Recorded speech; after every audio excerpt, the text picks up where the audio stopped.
प्यारे बच्चों, आपका फिर स्वागत है रे क्लासेस फिरोजाबाद में। हमारा चैप्टर चल रहा था D and F block element.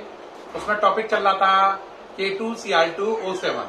क्या टॉपिक चल रहा था? K2Cr2O7। उसके हमने केमिकल प्रॉपर्टीज में ऑक्सीडाइजिंग कैरेक्टर तक पढ़ लिया था।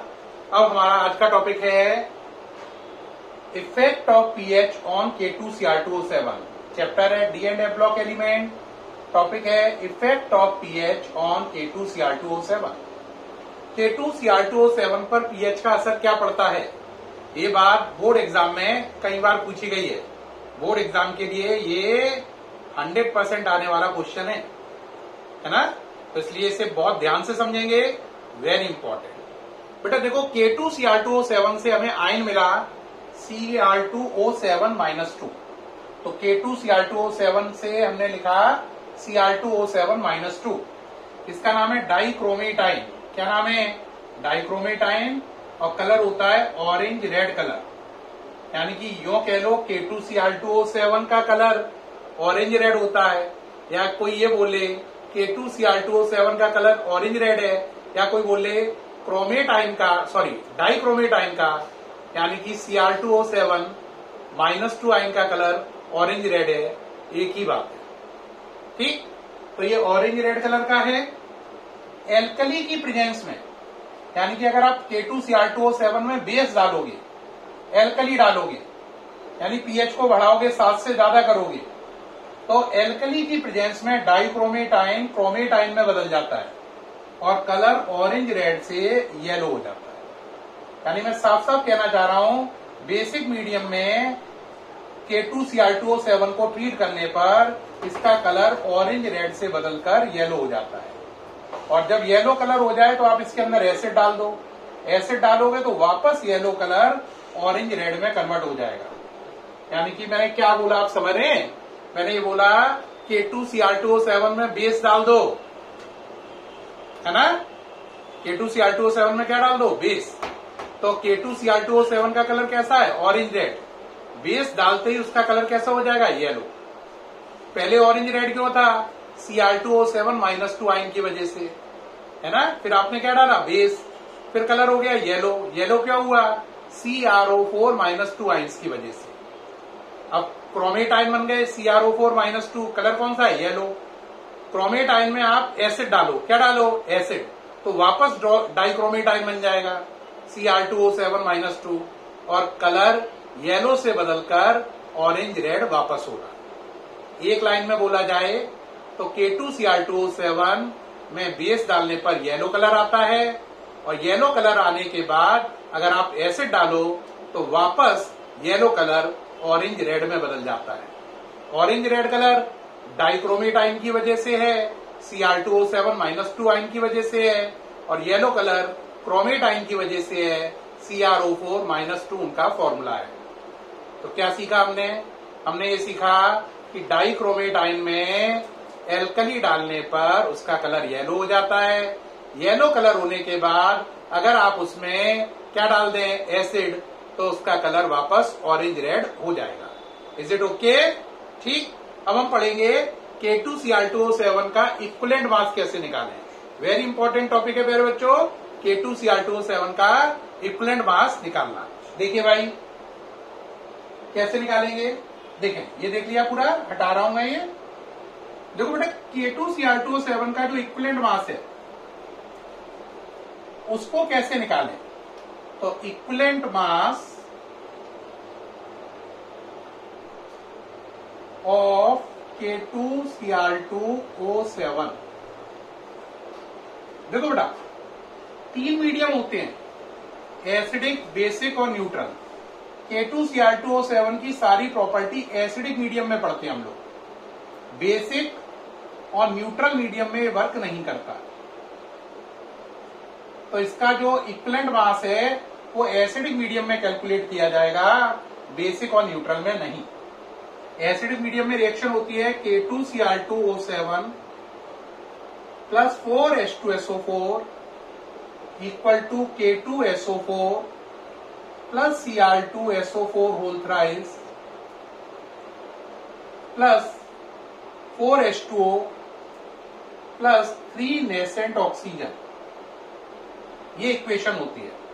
ठीक है, इस इक्वेशन में अगर आप देखें तो यहां पर आप Cr का ऑक्सीडेशन नंबर निकालें तो 2K का 2 Cr का 2x, 7O का -14 equal to 0, 2x equal to 12, x equal to 6।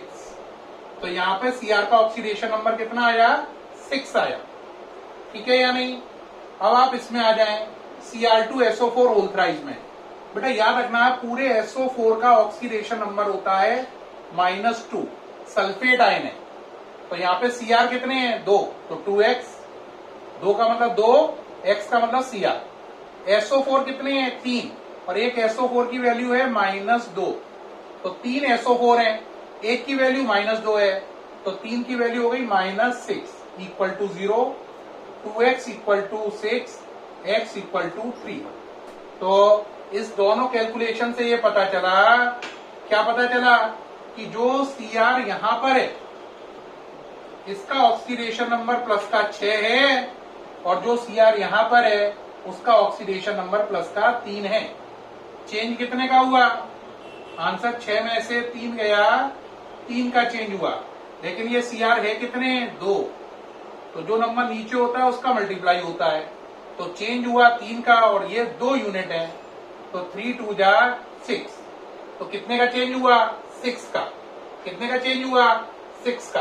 तो इस इक्वेशन से साफ समझ में आया कि K2Cr2O7 एसिडिक मीडियम में Cr2SO4 होल थ्राइस बनाता है। क्या समझ में आया? K2Cr2O7 एसिडिक मीडियम में Cr2SO4 होल थ्राइस में कन्वर्ट होता है, और ऑक्सीडेशन नंबर में 6 का चेंज आता है। ये देख पा रहे हैं? अब इसे शॉर्ट में लिख ले रहे हैं जरा। क्या सीखा हमने?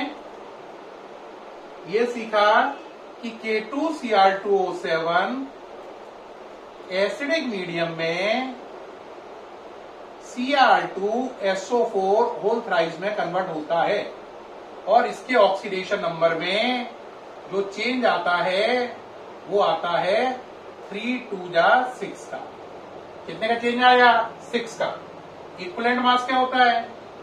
इक्विवेलेंट मास होता है molecular mass upon change in oxidation number. Molecular mass upon change in oxidation number. Change in oxidation number. ठीक, अब इसका जो मॉलिक्यूलर मास है ना, वो आपको निकालना पड़ेगा, और उसमें चेंज इन ऑक्सीडेशन नंबर कितना है? 6 का। आपको डिवाइड देना पड़ेगा। कितने का डिवाइड देना पड़ेगा? 6 का। तो आपका आंसर आएगा। अब आता है इसका मॉलिक्यूलर मास कैसे निकालें। देखो बेटा यहां पे निकाल के दिखा रहा हूं। K की वैल्यू होती है 39, तो K2 यानी कि 39 का डबल 78। Cr की वैल्यू होती है 52, तो 52 का डबल करो 104। ऑक्सीजन की वैल्यू होती है 16, कितनी? 16 है ना, तो 16 है ऑक्सीजन की वैल्यू, और ऑक्सीजन है कितने आपके? 7, तो 16 7 जा 112, तो 112 ऑक्सीजन का हो गया। करो एडिशन, 8 4 12 और 2 14, 4 1, और इसको करो 7 1 8 और 1 कैरी 9 और 1 1 2, 294। ये करना समझ में आया? K की वैल्यू 39 है ना, Cr की वैल्यू 52, O की वैल्यू 16, तो मॉलिक्यूलर मास आया 294। ऑक्सीडेशन नंबर में चेंज कितने आया? 6 का डिवाइड लगाओ, 6 4 जा 24, बचे 5 और 4 मिलकर 54, 6 9 जा 54, तो इसका इक्विवेलेंट मास कितना निकल के आया? 49। तो हमें पता चला K2Cr2O7 का इक्विवेलेंट मास एसिडिक मीडियम में 49 होता है। इक्विवेलेंट मास का मतलब molecular mass divide by change in oxidation number. तो इसका मॉलिक्यूलर मास 294 है, और ऑक्सीडेशन नंबर में 6 का चेंज हुआ है, तो 294 में 6 का डिवाइड दिया तो आंसर आया 49। तो इसका इक्विवेलेंट मास 49 है। दिख रहा है प्यारे बच्चों? ये देखो मैंने ये बताया K2Cr2O7 सिर्फ एसिडिक मीडियम में एक्टिव है, इन दोनों में वर्क नहीं करेगा।